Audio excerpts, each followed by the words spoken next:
Passer sa journée au bord de la piscine, à bronzer au soleil tout en surveillant les enfants dans l'eau, eh bien ça ne fait plus rêver.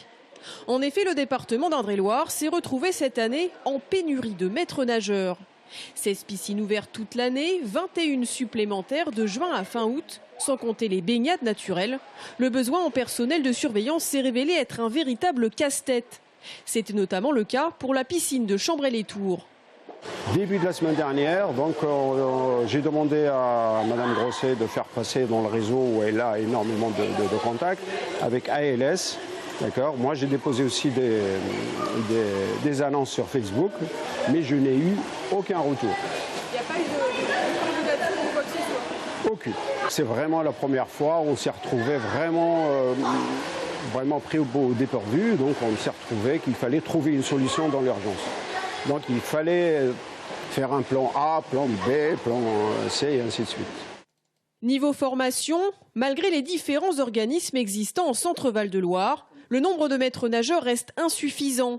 25 diplômés chaque année dans la région, alors qu'il en faudrait beaucoup plus. En fait, la formation est très chère maintenant, puisque c'est un coût de 5 000 à 7 000 euros. Une formation, c'est vrai qu'avant c'était facilement abordable, mais maintenant ça a un coût et il faut vraiment s'engager dans un vrai métier.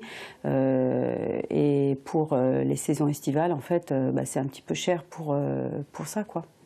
Le problème, c'est qu'une fois le diplôme en poche, le jeune maître nageur ne se voit proposer qu'un SMIC ou guère plus. Il fuit alors les piscines traditionnelles pour des cours de natation plus rémunérateurs, notamment sur les côtes. Seule solution donc, faire appel aux surveillants de baignade, titulaires du brevet de sécurité et de sauvetage aquatique. Mais pour les baignades payantes, les piscines, il faut une dérogation de la préfecture. Et cette condition-là, ça veut dire qu'il faut prouver qu'on n'a pas trouvé de brevet d'État, d'un BESAN, ou on n'a pas trouvé de BPGEPS, activité aquatique de natation. Et là, il n'y a que ce matin où j'ai déposé la dérogation à la direction départementale de la cohésion sociale. Et maintenant, j'attends l'arrêté qui va être établi par la préfecture. Hormis celle de Chambray-les-Tours, cela a également été le cas des piscines de La Riche, Mont, Chinon et Avoine.